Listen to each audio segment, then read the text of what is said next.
ምርጫ ዜጎች ዲሞክራሲያዊ መብታቸውን ተጠቅመው በድምጻቸው የሀገራቸውን የወደፊት ዕጣ ፈንታ የሚወስኑበት እድል ነው።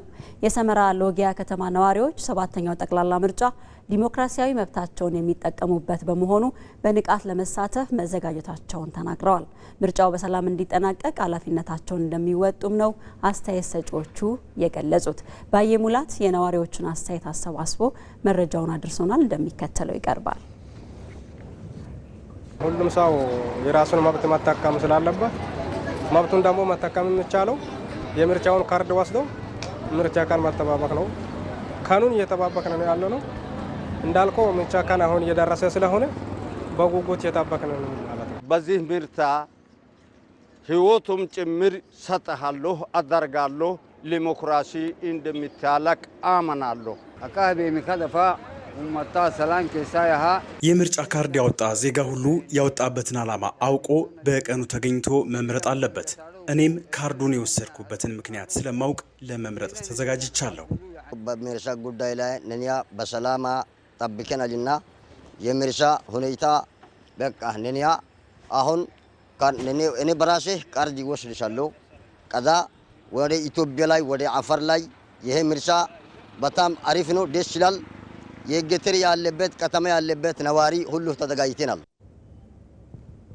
የፊታችን ሰኞ በሚካሄደው ሰባተኛው ጠቅላላ ምርጫ ድምጻቸውን ለመስጠት ቀኑን እየጠበቁ መሆኑን የድምጽ መስጫ ካርድ የወሰዱ የሶማሌ ክልል ነዋሪዎች ተናገሩ። ነዋሪዎቹ ምርጫ የዜግነት መብታችንን የምንጠቀምበትም ነው ብለዋል። ጅግጅጋ የምትገኘው ዘጋቢያችን ወይንሸት ደጀኔ የነዋሪዎቹን አስተያየት እንደዚህ አዘጋጅተዋለች።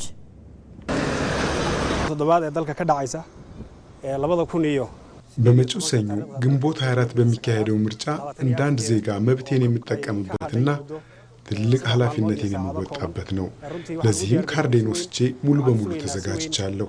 ከምርጫው የሚጠብቀው ትልቁ ነገር ሂደቱ ሰላማዊ፣ ፍትሐዊና የሕዝብን ድምፅ በትክክል የሚያከብር እንዲሆን ነው።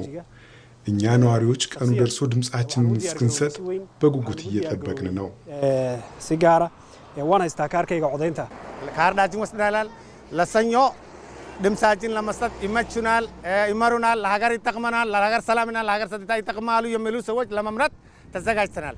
ሁላችንም ካርድ ወስደን ለሰኞ ጠዋት ምርጫ ድምጻችን ለመስጠት ተዘጋጅተናል እና እኛ ለጅጅጋ ከተማ ነዋሪዎች በቃ ለህዝባችን፣ ለከተማችን፣ ለሀገራችን፣ ለክልላችን የሚጠቅማሉ የምንለው ሰዎች ለመምረጥ ተዘጋጅተናል። ሁላችንም ተዘጋጅተናል። አሁን የቀረን ለምርጫው 3 ቀን ነው። በኦንላይን ነው የወሰድኩት ካርዴን ይዣለሁ። ለምፈልገው ፓርቲም እንዲመርጥ ዝግጁ ነኝ። የምንመርጣቸው እጩዎች ለሀገር የሚያገለግሉ ህዝባቸውን የሚያዳምጡ እጩ እንድንሆን ከአላህ እንመኛለን። waxaan ugu talagalnay oo nugu diyaar garownay inaan si buuxda u soo baxno. እኛ የከተማው ነዋሪዎች ለግንቦት 24ቱ ምርጫ ሙሉ ዝግጅታችንን ጨርሰናል። ካርዳችን በእጃችን ላይ ነው። አሁን የሚቀረው ወደ ምርጫ ጣቢያ ሄዶ ድምጽ መስጠት ብቻ ነው። ይህ ምርጫ ለሀገራችን ሰላምና ቀጣይ ያለው እድገት በር እንዲከፍት እንመኛለን። asmarna on diyaar u nahay. codka waan u diyaar garownay, kaarka codka waan qaadanay. በደቡብ ኢትዮጵያ ክልል ጋሞ ዞን የአርባ ምንጭ ከተማ ነዋሪዎችም ለቀጣዮቹ ዓመታት ይመራኛል ለሚሉት ፓርቲ ድምጻቸውን ለመስጠት ተዘጋጅተዋል። ነዋሪዎቹ ምርጫ የአንድ ሀገር ሉዓላዊነት ማሳያና በሂደቱ ደግሞ የሚኖር የዜጎች ተሳትፎም የሀገር ፍቅር መገለጫ አድርገው ያነሳሉ። ወንደሰን አፈወርቅ አስተያየቶቻቸውን አሰባስቧል። ሀገር እንደ ሀገር እንድትቀጥል ለማድረግ ምርጫው ወሳኝ ነገር ነው። ምርጫን ያላካሄደች ሀገር በዓለምም በሀገርም ተቀባይነት በህዝብ ዘንድም ተቀባይነት አይኖረውም። በምርጫ እየተመረጠ መንግስት ደግሞ ሀገርን እንደ ሀገር ያስቀጥላል ብለን እናምናለን። እንደ አርባ ምንጭ ከተማ ነዋሪነቴ ምርጫ ማለት የአንድ የዲሞክራሲያዊ ሀገር መገለጫ ባህሪ ነው። ምርጫ ማለት የኔ አንድ ድምጽ ትልቅ ቫልዩ ዋጋ አላት።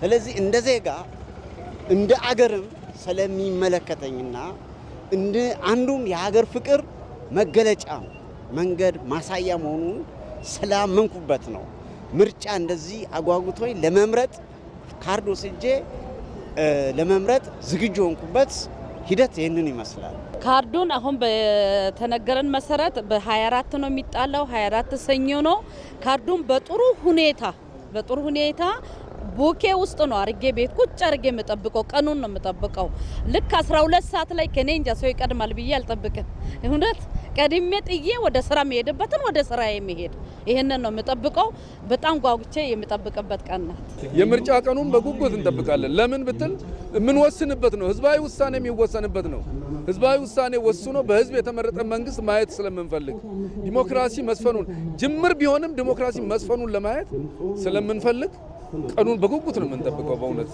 እኛ ደግሞ ራሳችን የምንመርጠውን እናውቀዋለን እና ለመምረጥ ሁሉም የተለያዩ ፓርቲዎችም እየቀሰቀሱ ነበር ጥሩ ነው ይቀስቅሱ ግን እኛ ደግሞ ለመምረጥ በልባችን ያሰብነው ልማታችንን የሚያፋጥነውን ለመምረጥ ዝግጁ ነው ለትውልድ የተሻለች ሀገር የማቆየት ድርሻ ባለው ዲሞክራሲያዊ ምርጫ በመሳተፍ የዜግነት ኃላፊነታቸውን ለመወጣት መዘጋጀታቸውን የሲዳማ ክልል ነዋሪዎች ገለጹ። የኢትዮጵያ ቴሌቪዥን ያነጋገራቸው አስተያየት ሰጪዎች የድምጽ መስጫ ቀኑን በመጠባበቅ ላይ እንደሚገኙ ተናግረዋል። ሚካኤል ገዙ ተጨማሪ አለው። በኢትዮጵያ 7ኛው ጠቅላላ ምርጫ ሊካሄድ የቀናቶች ዕድሜ ቀርቶታል። በሲዳማ ክልል ለመራጭነት የሚያበቃቸውን ካርድ ያዙ የበንሳና ወንሾ ወረዳ ነዋሪዎች ይበጀናል ላሉት ፓርቲ ድምጽ ለመስጠት መዘጋጀታቸውን ተናግረዋል። ከቤተሰቦቼ ጭምር ካርድ ወስጃለሁ። ለሚመጣው ለ24 ከቤተሰቦቼ ጋር የሚበጀንን ለመምረጥ ተዘጋጅቼ ነው ያለሁት። ሰላምን ለማስጠበቅ ሁሉም ለልማትም ለሰላምም ለዲሞክራሲም የሚበጀው ከምርጫ ነው የምናገኘው። ለሀገሪቱ ይበጃል። የሀገሪቱን ቀጣይ ዕጣ ፈንታ ያስቀጥላል ብዬ የሚያስበውን ፓርቲ ለመምረጥ ያው ዝግጁ ነኝ። ካርደንም ወስጄዋለሁ። የወሰድኩትንም ካርድ አግባብ በሆነ ቦታ አስቀምጬ ነገ የሀገሪቱ ልማት፣ መልካም አስተዳደር፣ የዜጋውን ሰላም ሁኔታ የሚያስቀጥል ፓርቲ ለመምረጥ ያው በበኩሌ ዝግጁ ነኝ። ምርጫ ዜጎች በመረጡት ፓርቲ የመተዳደር መብታቸውን ዲሞክራሲያዊ በሆነ መንገድ የሚያረጋግጡበት ነው። የዲሞክራሲ ስርዓት ልምምድ ሂደቱ የሆነው ምርጫ የተሻለ ሀሳብ ያለው ፓርቲ በምርጫ ሀገር የመምራት እድል የሚያገኝበት ነው። ምርጩ ሰላማዊ ዶጎኒ ምርጫው ሰላማዊና ተአማኒነት ያለው ሆኖ እንዲጠናቀቅ የዜጎች ተሳትፎ አስፈላጊ ነው። በተለይ ሀገር የምትገነባው በእኛ በወጣቶች በመሆኑ ድርብ ኃላፊነት አለብን። ይህን ስናደርግ ነው የምንፈልገውን የዴሞክራሲ ስርዓት መገንባት የምንችለው። ምርጫውን ለመምረጥ ጥቂት ቀናቶች ናቸው የቀሩት። ወጣቶችም ቢሆኑ የሚፈልጉትን ለነገ ለሀገራችን ልማት፣ ለሁለንተናዊ ለውጥ፣ ለሀገራችን ይጠቅማል ብሎ የሚያስቡትን ፓርቲ ይወክለናል ብለው የሚሉትን በነጻነት እንዲመርጡ ነው ለወጣቶችም በዚህ አጋጣሚ መልእክት ማስተላለፍ የሚፈልገው። ግንቦት 24 በሚካሄደው ጠቅላላ ምርጫ የመራጭነት ካርድ ያዙ ዜጎች ተሳትፎ በማድረግ መብታቸውን ሊጠቀሙ እንደሚገባም አስተያየት ሰጪዎቹ ለኢትዮጵያ ቴሌቪዥን ተናግረዋል። ከምርጫ ጉዳይ ያልወጣንም በኢትዮጵያ ፖለቲካ ውስጥ ምርጫ ማለት ለዓመታት ውጤቱ አስቀድሞ የሚታወቅ 100% የማሸነፍ ትርክት የነገሰበት አልፎ ተርፎም የሰላም ስጋት የሚፈጥር ክስተት ተደርጎ ይወሰድ ነበር። ከቅርብ ዓመታት ወዲህ ግን ይህ ትርክት መልኩን እየቀየረ መጥቷል።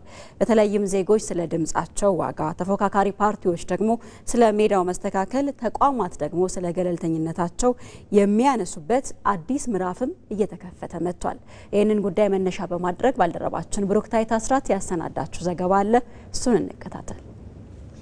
የምርጫ ስርዓት የአንድን ሀገር ዲሞክራሲያዊ ምህዳር መለኪያ ብቻ ሳይሆን የዜጎች ራስን በራስ የማስተዳደር ሉዓላዊ መብት በተግባር የሚተረጎምበት ቀጥተኛ መንገድ ነው። ይሁንና በኢትዮጵያ የፖለቲካ ጉዞ ውስጥ ምርጫ የሚለው ቃል ለዓመታት ከተለያዩ ጥርጣሬዎች፣ ስጋቶችና የአንድ አውራ ፓርቲ የበላይነት ጋር ተሳስሮ መቆየቱ ይታወቃል። ከ1987 ዓ.ም ጀምሮ በኢትዮጵያ የነበረው የምርጫ ባህል የሕዝብን እውነተኛ ፍላጎት ከማንጸባረቅ ይልቅ የገዢውን አካል ሕጋዊነት ማደሻ መሳሪያ ሆኖ ማገልገሉን ጥናቶች ያረጋግጣሉ።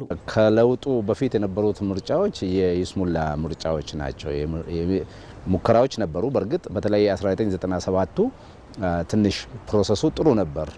ግን ሁላችንም እንደምናውቀው ከውጤቱ ጋር ተያይዞ ከፍተኛ ቀውስ ነው የተፈጠረው ማለት ነው። የተሳተፉት ፓርቲዎችም ትንሽ 1997 አቅም ያላቸው ነበሩ። ከዛ በኋላና ከዛ በፊት ግን የይስሙላ ምርጫ ነው የነበረው። ባለፉት ምርጫዎች 100% መንግስት አሸንፎ በማግስቱ ህዝብ ሰልፍ የሚወጣ ከሆነ በማግስቱ ሰልፍ ህዝብ ተቃውሞ የሚወጣ ከሆነ ውል ማደስ የሚመስል ወይም ደግሞ ለኢንተርናሽናል ኮሚኒቲው በመልቲ ፓርቲ ሲስተም ተመርጬ ከብዙ ፓርቲዎች ውስጥ እኔ ተመርጬ አገሪቷን እየመራው ነው፣ ስልጣኑን የሰጠኝ ህዝብ ነው፣ እቁናውን የሰጠኝ ህዝብ ነው ብሎ ኢንተርናሽናል ኮሚኒቲውን ከማሳመን ያለፈ አይመስልም ነበር በፊቱ ብዬ ነው የማስበው። ዜጎች የመረጧቸው ፓርቲዎች ማለፍ አልቻሉም። ግን ደግሞ በዱላ በኃይል ወደ ፊት ለፊት የመጡ አካላት እንደነበሩ እንሰማለን። ያ አግባብ አልነበረም። ዛሬ ላይ ያ እንዳልተካሄደም አይተናል። በእንደዚህ አይነት መልኩም እንዳልመጣ አይተናል።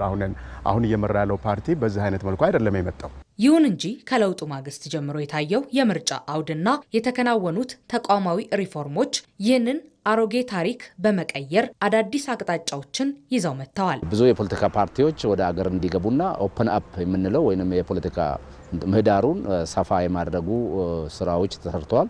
ሁለተኛ ምርጫ ቦርድ ገለልተኛ እንዲሆን ራሱን የቻለ ተቋም እንዲሆንና ስርዓቶች እንዲበጁ ተደርጓል። በሶስተኛ ደረጃ የለውጡ መንግስትም የሀገሪቷን የፖለቲካ ሁኔታ ከኮንፍሊክት ወይንም ከግጭት ወደ የሀሳብ የበላይነት የሚለውን ኮንሰፕት ይዞ ምርጫው ዲሞክራሲያዊ እንዲሆን ሙከራዎችን አድርጓል። ስለዚህ ከፍተኛ ልዩነት ነው ያለው ማለት ነው። ለውጥ አለ ማለት ነው። እኔ ብቻዬን እመራዋለሁ ብቻ ሳይሆን እኔንም የሚፎካከሩት አካላት ጋር ሀሳብ አለ፣ እነሱም እናሳትፋቸው የሚል ስራ ተሰርቷል ማለት ነው። ለዛውም ደግሞ ሲቃወሙ የነበሩት በዛን ጊዜ ተቃዋሚ የሚባሉት ራሱን ሲቃወሙ የነበሩትን ጋብዞ ከሱ ጋር አብረው እንዲሰሩ ማድረግ ይሄ ከኮሚትመንት በላይ እንግዲህ ሌላ ተርሚኖሎጂ ለመግለጫ ቢኖር እንገልጸዋለን ብዬ አስባለሁና ማሳያዎች ብዙ ነገሮች አሉ።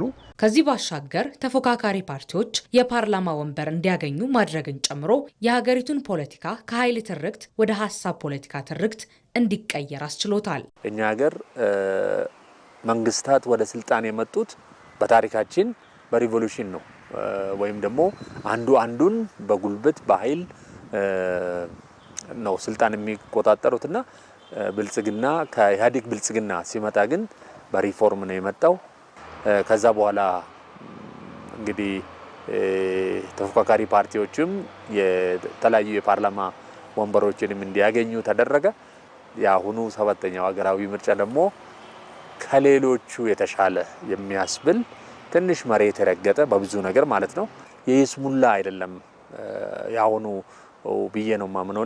ምርጫ ለሀገረ መንግስት ግንባታና ለሰላማዊ የፖለቲካ ሽግግር ዋነኛ ምሰሶ ነው። ማንኛውም መንግስት ህዝባዊ ቅቡልነት የሚኖረው በነፃ ምርጫ የህዝብን ይሁንታ ሲያገኝ ብቻ ነው። በመሆኑም በምርጫ ሂደት የተሸነፉ የፖለቲካ ፓርቲዎች የህዝብን ድምፅ በማክበርና አሸናፊውን እውቅና በመስጠት ለሀገር ሰላምና መረጋጋት የበኩላቸውን ኃላፊነት መወጣት ይኖርባቸዋል። እኔ ካላሸነፍኩ አገር መበጥበጥ አለበት፣ ኑ ሰልፍ ውጡ እንዲያድርጉ ጥሪ ውስጥ የተለያየ ነገር ውስጥ መግባት የለባቸውም። እዚህ ወንድማቸው ነው፣ እርስ በራሳቸው ወንድማማቾች ነን። የተለያየ የፖለቲካ ተቋም ነው ያለን እንጂ ኢትዮጵያውያን ነን። ተነጋግረን ህዝቡንም ሳናስከፋ መፍታት የምንችል ደግሞ ይቅርብኝም ብለን አንዳንዱን ደግሞ ለህዝብ ብለን ለሀገር ብለን የምንተዋቸው ነገሮች ሊኖሩ ስለሚችሉ ኃላፊነት አለባቸው የሚል አቋም አለኝ። ቀጣይ ሳምንት የሚካሄደው 7ኛው ጠቅላላ ምርጫ በኢትዮጵያ ምርጫን የቅሬታ ምንጭ ከማድረግ አውጥቶ ወደ ተቋማዊ ሪፎርምና የሀሳብ ፉክክር ያሸጋገረ ትልቅ ተስፋ የተጣለበት እርምጃ ሆኗል። ለ7ኛው ጠቅላላ ምርጫ የፖለቲካ ፓርቲዎች የምርጫ ቅስቀሳቸውን አጠናቀው ወደ ጥሞና ጊዜ ተሸጋግረዋል። ይህ ወቅት መራጩ ህዝብ ያለፉትን የክርክር ሂደቶች በመገምገም የኢትዮጵያን የዲሞክራሲ ጉዞ እውን ያደርጋል፣ ይሆነኛል የሚለውን ለመምረጥ የሚወስንበት ነው። ተፎካካሪ ፖለቲካ ፓርቲዎችም በዚህ ወሳኝ ወቅት ህግን አክብረው መንቀሳቀስ ይጠበቅባቸዋል። በዚህ ጉዳይ ላይ ብሩክታይት ተገኝ ተጨማሪ ዘገባ አላት። 7ኛው ጠቅላላ ምርጫ የድምጽ መስጫ ቀን ከአንድ ሳምንት ያነሰ ጊዜ ብቻ ቀርቶታል። ይህ ወቅት የፖለቲካ ፓርቲዎች የምርጫ ቅስቀሳቸውንና ክርክራቸውን አጠናቀው መራጩ ህዝብ በረጋ መንፈስ ውሳኔውን የሚያሳልፍበት የጥሞና ጊዜ ነው። ዜጎችን ቫልዩ የሚያደርግ ስርዓት ነው።